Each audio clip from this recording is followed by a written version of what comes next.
Moins 4 avant la toute dernière journée de National 2. Bonjour à tous, c'est Replay N2 et on va parler de la 29e journée avant de se projeter sur la 30e ce samedi. Ça sera l'épilogue du championnat 2021-2022 de la 4e division. Mais avant tout, on va donc faire un point sur ce qui s'est passé ce week-end. Il s'est passé beaucoup de choses, des relégués, un nouveau promu en national et on va faire le point. Tout de suite, il y aura le top but, le top arrêt comme d'habitude. On aura un invité, vous verrez dans quelques instants de qui il s'agit. Et je l'ai dit, donc un point sur les 4 groupes, c'est le tableau d'affichage avec les images fortes. Donc dans quelques instants, mais avant de démarrer cette émission, on tient à féliciter Martigues, le FC Martigues qui a officialisé dans le groupe C sa montée en national, champion du groupe C et qui accompagne donc le FC Versailles 78 à l'étage supérieur. On en reparlera dans quelques instants avec le tableau d'affichage, mais en attendant, on commence tout de suite avec le top but de la 29e journée.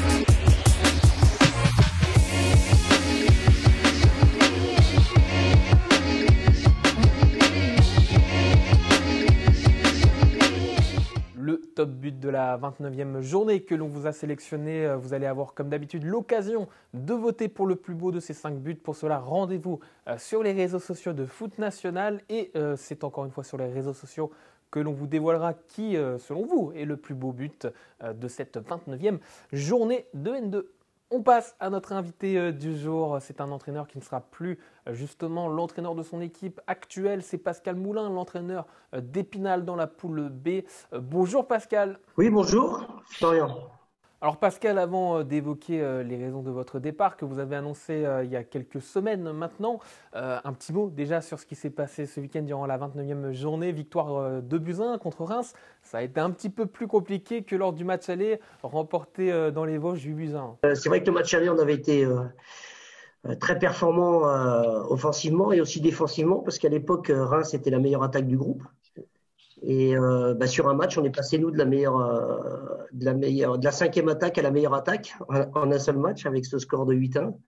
Et effectivement, pour le match retour, je pense que le Stade de Reims voulait laver l'affront. Et ils ont fait un bon début de match. Après, c'était assez équilibré. On aurait pu ouvrir le score. Et puis, le Stade de Reims a ouvert le score sur un penalty juste avant la pause. Puis en deuxième mi-temps, on a vraiment accéléré. Et puis, on a retrouvé la réussite qui nous fuyait depuis 5 matchs. Et puis, on a réussi à marquer 2 buts et puis passer devant. Et à partir de là, on a pu gérer le match et enfin le gagner après 5 matchs sans victoire. Alors on en vient à votre départ, Pascal. Vous l'avez annoncé en collaboration avec le club, votre départ il y a quelques semaines maintenant. Quelles sont véritablement les raisons de ce départ, Pascal ? Effectivement, je pense que la première incompréhension qu'il y a eu avec le président et moi-même, c'est que lui était persuadé qu'on partait sur 2 ans. Et puis en fait, la proposition a été que d'1 an avec un objectif de montée. Je pense que sur 1 an, à ce niveau-là, c'est difficile, à moins d'avoir des très très gros moyens, de réussir à monter, puisque je suis arrivé en plus assez tard. Il a fallu recruter toute la partie offensive et le temps que la mayonnaise prenne, je pense que Paris 13 notamment et Fleury s'étaient envolés. Donc voilà, on montre sur la deuxième partie de saison qu'on pouvait être dans la course, puisque tous les contenus de match sont assez intéressants, mais c'était trop tardif pour pouvoir lutter. Donc, voilà, la première raison, c'est ça. Et puis, on a fait une série de 8-9 matchs. Moi, j'ai pas senti non plus de mon côté une envie folle qu'on continue avec moi. Et puis, à partir du moment où moi, ça fait plus de 20 ans que j'entraîne, j'ai pris aussi la décision de ne pas rester à Épinal. Donc, c'était d'un commun accord.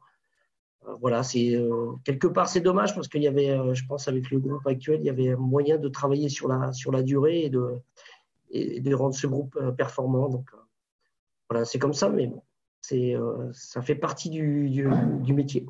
Alors Pascal, vous avez passé donc quelques mois, une saison du côté d'Épinal.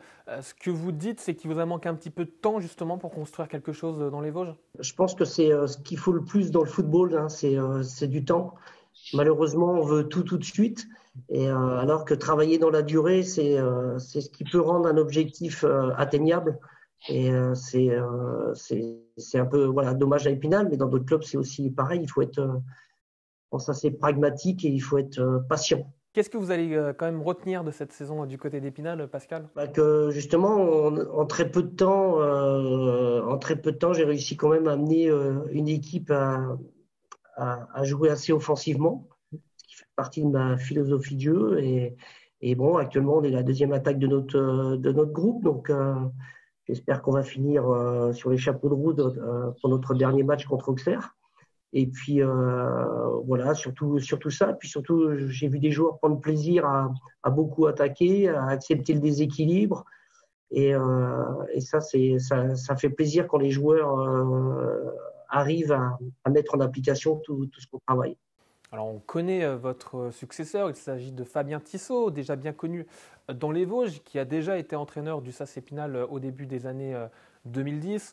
Est-ce que vous avez un petit mot justement, Pascal, pour votre successeur? Oui, bah Fabien, je l'ai eu cette semaine au téléphone, puisqu'on a joué ensemble il y a 25 ans à Épinal en deuxième division. Donc, bon, bah, je lui souhaite bien sûr bon courage. Après, je sais qu'il y aura du mouvement, mais bon, je pense que sur moi, ce que j'ai pu apporter, bah, à lui de pouvoir confirmer ça et faire du mieux possible. Mais je crois que la poule l'année prochaine, si c'est la même, elle risque d'être aussi très difficile, puisque entre des clubs comme Chambly qui descendent, Colmar qui monte, peut-être Besançon, peut-être Créteil.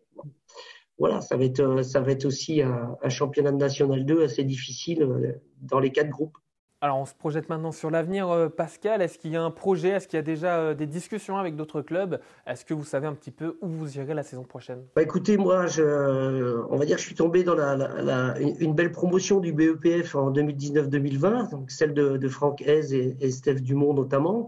Et puis, malheureusement, bah, moi qui étais le seul entraîneur venant d'un club amateur, on va dire que le Covid a un peu coupé l'herbe sous le pied. Voilà, maintenant, c'est vrai que j'ai des objectifs à long terme, hein, c'est d'intégrer un staff pro en tant qu'adjoint en Ligue 1, en Ligue 2, ou bah, un poste de numéro 1 en National 1. Et puis sinon, bah, voilà, j'ai ma compagne qui est dans le Jura. Et voilà, si je ne dois pas rester dans la région lyonnaise, voilà, après des clubs de National 2, voilà, avec des projets intéressants. Donc, voilà, il y a quelques contacts pour l'instant. Maintenant, rien n'est acquis et rien n'est fait. Alors, on va tenter notre chance quand même, Pascal, mais est-ce qu'il y a des clubs avec lesquels vous êtes en discussion et que vous pouvez nous révéler? Non, non, bah, je pense qu'il faut rester et discret et humble par rapport à tout ce qui se passe. Voilà, voilà, j'ai aussi beaucoup d'ambition et voilà, j'ai une dizaine, douzaine d'années devant moi pour atteindre un de mes objectifs, c'est de pouvoir entraîner en pro à un moment donné. Donc voilà, il faut de la patience, de l'humilité et de la sérénité. Donc, et puis surtout bah, des coups de téléphone. Bon, on aura tenté notre chance, Pascal. Un dernier mot sur l'épilogue du groupe B. Hein, ça sera, je le répète, samedi, 30e journée. On ne sait pas encore qui du Paris 13 Atlético, du FC Fleury 91 montera en national. Sur qui vous mettez une petite pièce, Pascal? Je pense que Paris 13 a un match difficile à Chile qui gagne puisqu'ils jouent leur maintien et qu'à mon avis, il leur faut absolument une victoire pour espérer se maintenir. Je crois que Fleury reçoit le RC Lens qui est condamné. Donc voilà, je pense que Paris 13 est très très dur à jouer, notamment à l'extérieur. Ils savent qu'ils doivent absolument gagner. Mais bon, voilà, je pense qu'ils ont fait quasiment presque toute la saison en tête, à part les premiers matchs avec Fleury. Mais franchement, c'est difficile. Mais je pense que Paris 13 a une chance parce qu'ils ont quand même eu presque beaucoup de points d'avance sur Fleury. Mais Fleury revient vraiment très fort. Allez, je vais tenter le tout pour le tout. Je vais dire, je pense que Fleury va passer devant au dernier moment. Eh ben, réponse samedi, Pascal, donc pour ce duel à distance entre Fleury et le Paris 13 Atlético. En tout cas, merci d'avoir été avec nous. On vous suivra là où vous irez donc la saison prochaine, Pascal. Et encore une fois, merci d'avoir été parmi nous. Et bon dernier match samedi du côté d'Épinal. Merci beaucoup. À bientôt. Nous, on continue cette émission et avant de passer au tableau d'affichage, pour faire un point groupe par groupe sur tout ce qui s'est passé ce week-end, eh bien, on se fait un autre petit plaisir avec le top arrêt de la 29e journée.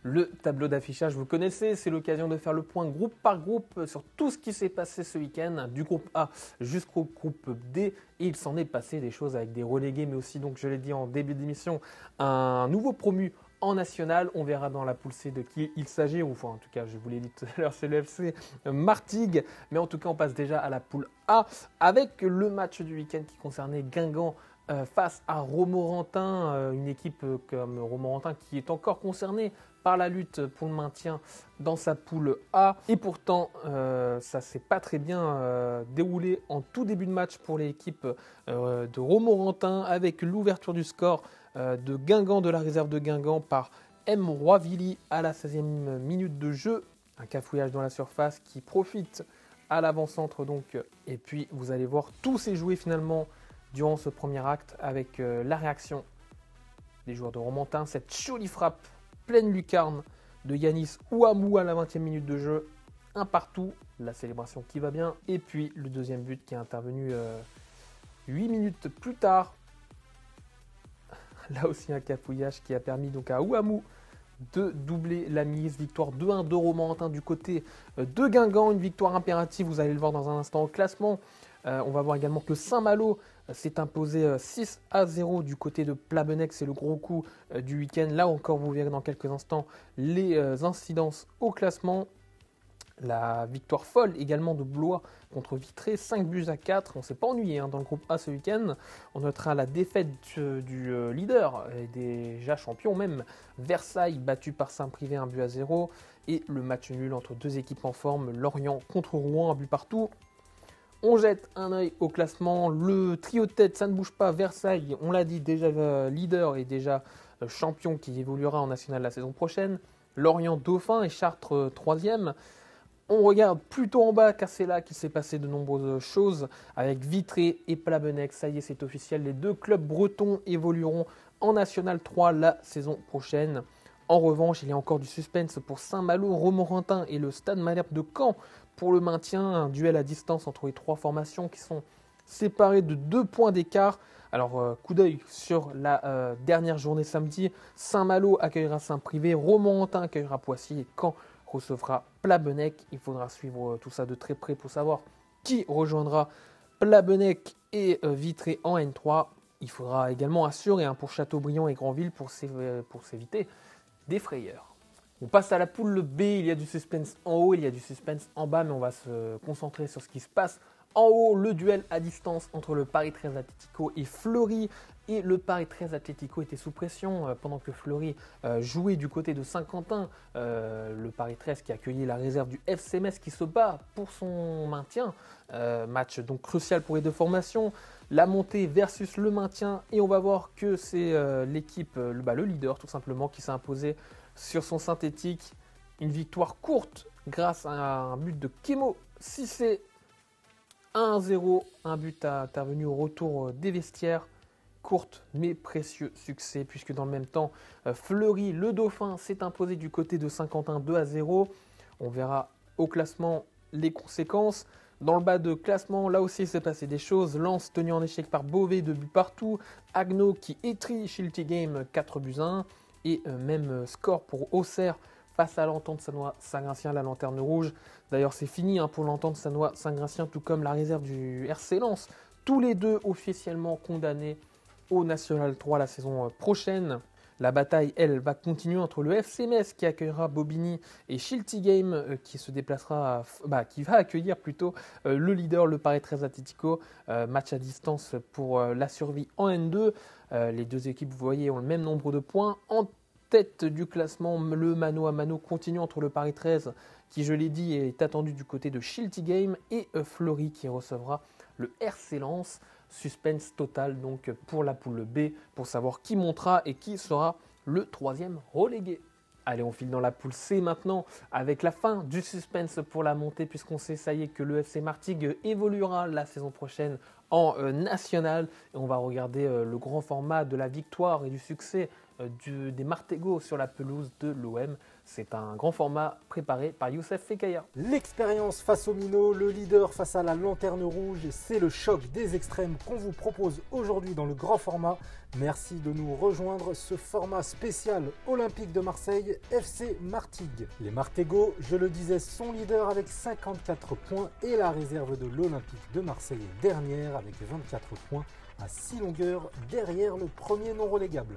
On va faire un petit point rapide sur le bilan récent des deux équipes, à commencer par le leader avec 5 victoires à l'extérieur en 2022 pour Martigues, en excellente forme en ce moment, contre 4 défaites de la réserve de l'OM à domicile, toujours depuis le 1er janvier 2022. Les Olympiens n'ont plus leur destin entre leurs mains, il faut espérer un faux pas de Lyon-Duchère et une victoire olympienne ici à l'OM Campus pour toujours croire au maintien. De son côté, c'est plus joyeux pour Martigues qui compte 3 points d'avance sur Gol FC et la différence particulière est à l'avantage des Martegos après la victoire le 23 avril dernier 3 buts à 2 contre Gol. Au match aller, il y avait eu un but partout. Une victoire aujourd'hui serait donc synonyme de montée immédiate en national pour les hommes de Grégory Poirier, à voir s'ils seront capables de prendre les 3 points ici à l'OM Campus. Premier corner pour Martigues et première occasion sans doute pour les hommes de Grégory Poirier. On va tenter d'ouvrir le score très rapidement en cette 29e journée de National 2. C'est tiré de la droite vers la gauche. Cafouillage, petit cafouillage, c'est sauvé sur la ligne par un défenseur olympien. Récupéré par Zouaoui, celui qui a tiré le corner. C'est remis dans la boîte et c'est une nouvelle fois dévié par la défense marseillaise. Premier avertissement pour la lanterne rouge et on pousse beaucoup du côté de Martigues. Allez, on tente de sécuriser la montée en nationale pour Martigues qui se projette vers l'avant très rapidement avec Fouad Kadir qui contrôle, qui donne son ballon pour Karim Klili, le pied du hors-jeu qui est raté par la défense de l'OM et l'ouverture du score signé Karim Klili, son 9e but de la saison. Qu'est-ce qu'il va être important celui-là, et comme on peut le voir sur le ralenti, une belle course. Et aussi la clairvoyance de Fouad Kadir pour donner ce ballon du pied gauche à son coéquipier Karim Klili qui n'a plus qu'à tromper le gardien sur la gauche du gardien. Et c'est l'ouverture du score, 1-0 pour l'instant. Pour l'instant, le FC Martigues retrouvera le national la saison prochaine. Et l'Olympique de Marseille de son côté, le N3. Allez, on lâche rien du côté de la réserve de l'Olympique de Marseille. C'est joué en pivot avec Tongia, Bilal Nadir. Non, c'est joué directement sur Daouda Gueye sur le côté gauche. Il accélère, il arrive à se débarrasser de son vis-à-vis. Il dribble dans la surface de réparation. Il est crocheté par le gardien, mais c'est Tongia qui arrive comme un renard des surfaces pour égaliser et jouer les troubles faits face à Martigues. Un but partout ici à l'OM Campus. Ce but qui permet encore un peu d'y croire pour l'Olympique de Marseille. Malgré tout, il faudra un miracle pour espérer se maintenir. Et le très très beau travail de Daouda Gueye sur le côté gauche en dribblant son vis-à-vis, en le faisant tomber quasiment en dehors de la surface. Il se fait crocheter par le gardien Jérémy Ms et qui vient là comme un renard des surfaces, Franck Tongia, qui égalise pour l'Olympique de Marseille. On pousse pas mal du côté de l'Olympique de Marseille après cette égalisation. C'est Daouda Gueye, encore une fois, qui se retrouve sur le côté gauche. Le dribble, il arrive à dépasser la frappe sur le gardien. C'est récupéré par Bilal Nadir. La frappe encore une fois de Chaduli, mais quel immanquable. Ça aurait pu être le but du 2-1. Quel raté encore des joueurs de l'Olympique de Marseille. C'est un très beau travail de Daouda Gueye et Bilal Nadir qui, sur un plateau, offre ce très bon ballon pour Chaduli qui voit sa frappe déviée par son coéquipier Tongia en 6 mètres. Allez, un très beau coup franc là pour Fouad Kadir qui se retrouve à quelques mètres de l'intérieur de la surface de réparation. Lui qui est un spécialiste des coups de pied arrêtés. L'ancien international algérien, l'ancien joueur du Stade Rennais qui a peut-être une balle de but là pour offrir le ticket de National 1 à son équipe. Fouad Kadir, ça sera sûrement pied droit. On va voir de quel côté il va le tirer. Le coup franc et le deuxième but pour le FC Martigues. Le but qui est signé Fouad Kadir sur coup franc direct. Ils étaient dans le dur après l'égalisation de l'Olympique de Marseille. Et là, qui vient là? C'est le joueur emblématique du FC Martigues, né à Martigues, Fouad Kadir, qui permet à son équipe de vivre le National la saison prochaine avec ce coup franc. Petit filet comme on peut le voir sur le ralenti. Pour l'instant, Martigues va connaître le National 12 ans plus tard. Encore un petit quart d'heure à tenir pour le FC Martigues.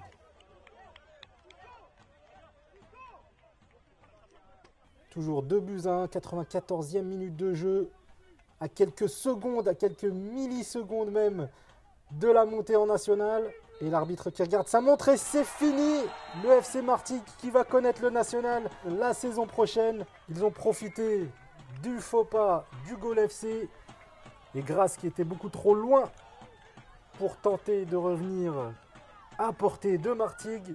Et ce club va fêter comme il se doit la montée la semaine prochaine au stade Francis Turcan avec ses supporters sûrement très chaleureux.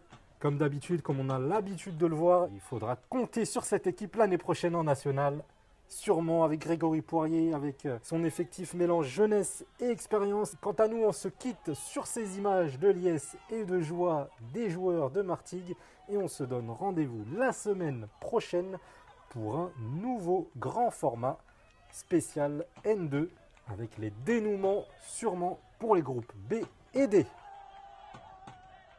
Martigues donc évoluera la saison prochaine en national au même titre que Versailles, 2 promus sur 4 déjà de connus. Martigues donc leader de la poule C et qui a profité également, outre sa victoire, de la défaite du Gol FC face à Fréjus, 1-0. Le Gol FC qui n'y est plus depuis quelques semaines désormais. On sait également que Djamal Alioui, le coach, ne poursuivra pas la saison prochaine. Grasse l'a emporté de son côté face à Hier, 4-2. On regarde également dans le bas de tableau des résultats importants puisque Toulon l'a emporté à Louan 1-0. Dans les dernières secondes d'ailleurs, Lyon-la-Duchère face à l'Olympique Lyonnais, une jolie victoire chez les Gones, 4-0. Et Saint-Priest, vainqueur 3-1 du côté d'Aubagne. On notera les victoires de Monaco également à Marignane, 3-0 et de Jura Sud face à Rumilly.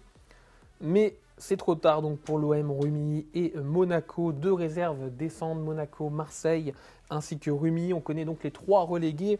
On sait donc désormais que Toulon, Saint-Priest ou Lyon-la-Duchère n'ont plus à s'en faire. On sait également que Martigues évoluera, je l'ai dit, je l'ai répété depuis le début de cette émission, en national la saison prochaine. Et enfin que Grasse, on le voit, prend la 2e place au Gol FC qui, je l'ai dit également, n'y est plus vraiment depuis quelques semaines. On termine bien évidemment par le groupe D avec le choc du week-end qui concernait le déplacement du leader, le Puy, sous pression de Bergerac sur la pelouse d'Andrézieux. Et on va voir tout de suite la victoire, la courte victoire, mais encore une fois si précieuse, des Poneaux à Andrézieux au stade de l'Envol. C'est un but de Maxence Fournel qui a bien surgi de nulle part pour envoyer ce ballon au fond des filets. Victoire 1-0 à l'Envol Stadium pour le Puy qui garde les commandes et qui reste quand même sous pression de Bergerac, puisque dans le même temps, le Dauphin s'est imposé dans le derby de la Dordogne 4-0 à Trélissac. On note également la jolie victoire de Bourges Foot 18 à Colomiers 4-1 et les victoires importantes de Montpellier face aux Herbiers et de Chamalières face à Angers. Conséquence, on regarde le classement mano à mano qui continue également entre Le Puy qui recevra Colomiers déjà condamné durant la 30e journée samedi et Bergerac qui recevra Montpellier qui joue de son côté son maintien. Il y a toujours donc un point d'écart entre les 2 prétendants à la montée. On regarde également en bas de classement puisque Colomiers, ça y est je l'ai dit, accompagnera Mont-de-Marsan en National 3 l'an prochain. Et un duel à distance entre Montpellier attendu à Bergerac et Chamalières attendu aux Herbiers. On peut même noter Angers, la réserve d'Angers qui est sous pression, qui est attendue à Andrézieux. Duel donc à distance pour le maintien. Il y a 3 points d'écart entre les 3 formations. Ce sera chaud jusqu'au bout. Voilà pour ce qu'on pouvait dire de cette 29e journée passionnante. Il s'en est passé des choses, je l'ai dit, des relégués, un nouveau promu en national. Et puis, il va y avoir encore du suspense pour la 30e journée. Samedi, la toute dernière qui sera bien évidemment à suivre sur footsport.com. Donc, rendez-vous samedi sur la plateforme pour suivre en direct tout ce qui va se passer, les points chauds pour la montée, mais également pour la relégation.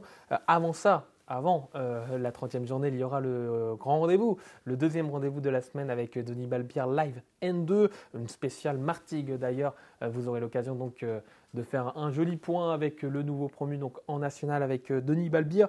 En attendant, nous on se retrouve mardi prochain, même heure, même topo, pour faire un point sur toute la saison de National 2 et puis les derniers points chauds de cette 30e journée. En tout cas, d'ici là, portez-vous bien et puis on se retrouve donc mardi prochain. Salut à tous.